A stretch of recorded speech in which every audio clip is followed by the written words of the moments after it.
اپنا سارا معاملہ آپ نے خود دیکھا اور گھر والوں کو کہا کہ بھائی معاملہ گڑبڑ ہے؟ میں کیا بتاتی آپ نے دیکھا، کس طرح پڑھا آپ نے، کیا آپ نے مثلا اپنے آپ کو آبزرو کیا کہ یار اپنی جب وہ کہتے ہیں قسمت حال جس پڑھنے کی طرح کوشش دیکھیں کی؟ میں بانی پی ٹی آئی کے بارے میں میری پروڈکشنز آن ایئر ہیں، جس طرح میں بلاول صاحب کے بارے میں کہتی ہوں کہ لوگوں کا میرج ہاؤس بیچارہ ایمپٹی سا ہوتا ہے یا کمپرومائزنگ سا ہوتا ہے. میں نے 21 سال پہلی شادی میں کمپرومائز کیا، 21 سال، لیکن اس کے بعد بھی خالی ہاتھ نکلنا پڑا مجھے وہاں سے.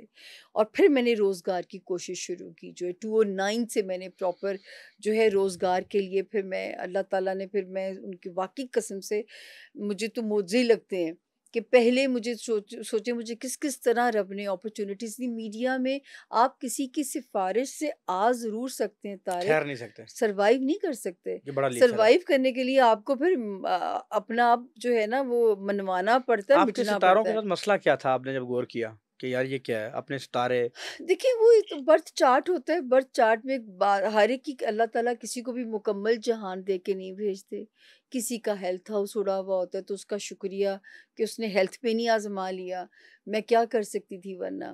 میری ماں بیچاری میں نے وہ کہتے ہیں نا، میں ہمیشہ ایک انٹرویوز میں کہتی ہوں کہ بچپن سے کوئی اب میرے انٹرویوز میں کوئی پوچھتا ہے تو میری ماں کا کوئی حال پوچھے یا دھرتی ماں کا، مجھے ایک ہی جیسا درد ہوتا ہے کہ جب سے ہوش سنبھالا ہے نہ میں نے اپنی ماں صحت مند دیکھی اور یہی سنا ملک نازک صورت حال سے گزر رہا ہے. تو وہ جو ہے یہ اس پہ ہمارا کوئی بس نہیں ہے مقدروں کے اوپر. جو ہے ہم ایویں ہینڈسم بنے پھرتے ہیں جو آپ کو، میں کیونکہ لوگوں کے مقدر پڑھتی ہوں تو میں لوگوں سے کہتی ہوں کوئی کمال آپ کا نہیں ہے، آپ کو اندازہ ہی نہیں ہے، آپ پپٹس ہیں. آپ تقدیر کے اوپر آپ کا اتنا اختیار ہے کہ آپ ان کے اوپر والے کے ایکشن کا ریئیکشن کیسے دو گے، اور اس ریئیکشن پہ آپ کی جزا یا سزا ہے. یہ بتائیں کہ آپ کے بنیادی طور پہ آپ کن کن علوم پر عبور رکھتی ہیں اور کن کن علوم پر آپ کو دسترس حاصل ہے؟ 10 شناسی الگ ہے، ستارہ جی ہے، پھر وہ جی جی کنڈلی نکالتے ہیں، کچھ طرح سمجھائیں کہ یہ جو آپ کے پاس علم ہے وہ کون کون سا علم ہے؟ دیکھیے ایک تو ہم لوگ پتہ نہیں کیوں شرک کے زمرے میں چیزوں کو ڈال دیتے ہیں.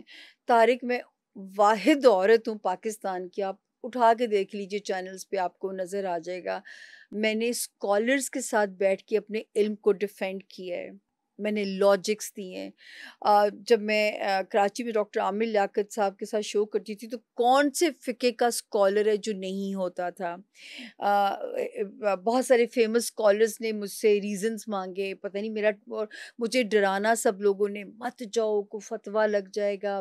میں کہتی تھی جب میں ہوئی حق کے راستے پہ، اور میرا تو آدھا خاندان وہ کہتے ہیں نہیں وہ جو وہابی والے جن چیزوں کو جو یقین ہی نہیں کرتے کسی چیز کا، یہ میری 7 نسلوں میں کبھی کوئی اسٹرالوجر یا نجومی نہیں گزرا ہوا. تو علم کی مجھے ڈیفینیشن کیا ملی طارق؟ دیکھیں شرک وہاں ہوتا ہے جب ہم قسمت کو بدلنے کی بات کرتے ہیں، تعویذ دھاگا، عملیات، جادو ٹونا، آپ سدھے ایمان سے خارج ہیں. تو پھر فائدہ کی ستاروں کو لے کے، مثلا میں تہاڈے کول آنا وا، ہاں جی میں بتاتی ہوں کہنا آپ جی کو، اچھا بتاتی ہوں آپ کو، ستاروں کو دیکھ کے رہنمائی لینا. اب دیکھیں گوگل، آپ کیوں گوگل کی رہنمائی لیتے ہیں؟ چلیے یہ بتائیں، آج کے زمانے میں آپ کے پاس گوگل جیسی سائنس ہے، آپ کیوں سے رہنمائی لیتے ہیں؟ بیٹر انفارمیشن دیتی ہے وہ. یہی میں کرتی ہوں. ٹھیک ہے، میں یہ بتاتی ہوں کہ اس وقت یہ اتنا سا پیچ مشکل ہے، اس کے بعد آگے آسانی ہے.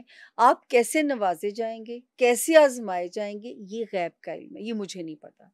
آپ میرے آج جتنے بھی میرے ہو رہے ہیں اس وقت انٹرویوز، آپ دیکھیں گے میں تاریخیں دے رہی ہوں کیونکہ اتنی سی ایکسپرٹیز ہے میرے پاس تاریخ ہر چیز کی. جیسے اس وقت ان کے مقدمے کی یہ تاریخ ہے، پاکستان کی یہ تاریخیں فیوریبل ہیں. اس طرح اگر آپ نے چلیں میں نا اب کیونکہ ریپٹ کرتا ہوں، میں چاہتا ہوں آگے بڑھیں. ٹھیک ہے، بتائیں پاکستان کے لیے یہ سال کیسا ہوگا؟ پاکستان کے لیے یہ سال وہ سال ہے جس کا ہمیں روحانی بزرگوں نے جس کی پریڈکشنز دیں، جس کا حضرت نعمت شاہ ولی اللہ کے جو ان کی پریڈکشن کے اندر جس پاکستان کا ذکر ہے. یہ وہ اب یہ مجھے اتنا سا بس اختیار ہے کہ میں آپ کو یہ بتا سکتی ہوں کہ 2025 وہ والا سال ہے جو اس ڈائریکشن پہ ڈالے گا. اس کے بھی بہت سارے دنیاوی حالات ہیں، اس کی ابھی جب آگے چل کے میں آپ کو بتاتی ہوں. پاکستان جیسے کہتے ہیں نا کہ جنت پانے کے لیے مرنا پڑتا ہے. جو فرسٹ ہاف ہے وہ ذرا ایسا ڈیفیکلٹ ہے کہ میں آج تک کی علمی ہسٹری میں یہ کیوس آسمان پہ نہیں دیکھا. ابھی ایک ستارہ 4 جنوری کو اس نے ایگزٹ لیا ہے، تو میں نے سوچا کہ اب یہ نکل گیا، دنگا فساد نہیں ہوا، بچت ہوگی ملک کے اندر. 5 جنوری کو وہ الٹا چلتا ہوا وہ پاکستان کے 12ویں خانے میں آنے جا رہا ہے. 12واں خانہ پاکستان کے اینیمیز کو کر رہا ہوتا ہے ریپرزینٹ، مارس فوج کو ریپرزینٹ کر رہا ہوتا ہے، بلڈ شیڈ کو کر رہا ہوتا ہے. تو اللہ تعالیٰ سے یہ بس دعا ہے کہ جو شروع کے ٹائمنگز ہیں 5 جنوری سے 25 فروری اور پھر 18 اپریل، یہ وہ ٹائم ہے طارق کہ ہمارے اوپر اللہ نہ کرے کوئی جنگ مسلط کر دی جائے، ہمیں کوئی ہمارے چھپے ہوئے دشمن. اچھا، یہ پیش گوئی میں نے 19 دسمبر 2024 کو کی، آن ریکارڈ چلی گئی ہے، ایک چینل، بڑے چینل کے اوپر گئی ہے. اور اس کے بعد یہ میں نے خبریں سنی کہ افغانستان پہ جو اٹیک ہوا، اور افغانستان نے جو جوابی کارروائی کا کہا، اور انڈیا افغانستان کو سپورٹ کر رہا ہے، تو یہ خطرات بڑھیں گے، یہ کم نہیں ہو رہے. تو اس وقت تو پاکستان، آپ کہہ رہی ہیں کہ پاکستان جنگ میں جا سکتا ہے؟ اس وقت میں لیکن جو مجھے میں بار بار کہہ رہی ہوں کہ یہ وہ وقت ہے جس میں سیاسی جماعتیں ہیں، سیاست دان ہیں، یا جس میں جو ہے عوام ہے، یا ہمارے ادارے ہیں، کیونکہ عسکری اداروں کے امتحان بڑھیں گے اس وقت میں جو ہے.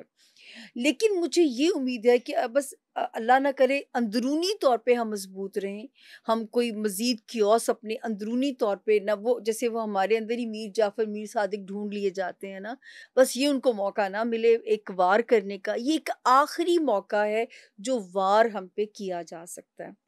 اس کے بعد 21 مارچ 2025 سے شروع ہونے والا وقت، اور 15 مئی 2025 سے شروع ہونے والا وقت، پھر میرے رب کے حکم سے پاکستان ایک سیف، خوشحال اور ایک سٹیبل زون میں داخل ہوگا. یہ یہ ہے. بتایا گیا کہ پاکستان کے جو آرمی چیف ہیں جی جی. ان کے بارے میں بھی آپ نے پرکھا، ان کے ستارے کیا کہتے ہیں؟ دیکھیے، لانگ ٹائم بیک 2022 کی میں یہ بات آپ کو بتانے جا رہی ہوں. 2022 کا جنوری تھا، میرے پاس 6 ڈیٹ آف برتھس آئیں، 6 لوگوں کی، کہ who will be the new chief. یہ میں 2022 کی بات آپ سے کر رہی ہوں. تو میں نے کہا جی مجھے تو اللہ نے بہت محدود علم دی ہے، میں یہ نہیں بتا سکتی کون نیو چیف ہوگا، لیکن میں ان کے اوپر اپنی رائے دے سکتی ہوں. تو ان میں جنرل فیض صاحب کے بھی ستارے تھے، تو میں نے کہا ان کے ستارے تو انہیں OSD کر چکے ہیں، تو ان کا تو کوئی چانس نہیں ہے نیو جرنیل بننے کا، آرمی چیف بننے کا. ان کے نام کے اوپر میں نے کہا کہ یہ ایک مجھے ریئل پیٹریوٹک نظر آتے ہیں. ان کے جوپیٹر 9th ہاؤس کے اندر ہے. بخدا میں رسک والی جگہ پہ بیٹھی ہوئی ہوں، اور اپنے کام سے میرا ایک ہی ریزولوشن ہے کہ نہ جھوٹ بولنا ہے، نہ مبالغہ آرائی کرنی ہے، نو ایگزیجریشن. تو میں نے کہا جوپیٹر یہ 9th ہاؤس میں لے کے پیدا ہوئے میں، تو یہ ہو نہیں سکتا کہ یہ بندہ جو ہے پاکستان کے کل کو کام نہ آئے. ہاں، یہ بھی میں آج ہی یہ بھی آپ کے کہتی ہوں کہ ان کو وہ ریمارکبل وہ ملنی ہے شہرت ان کے نام کو جو ہے، کہ جو کم جرنیلز کے حصے میں آئی. شہرت ملے گی؟ جی، کیونکہ جوپیٹر 9th ہاؤس کے لے کے اندر پیدا ہونا یہ بڑے نصیب کی بات ہوتی ہے.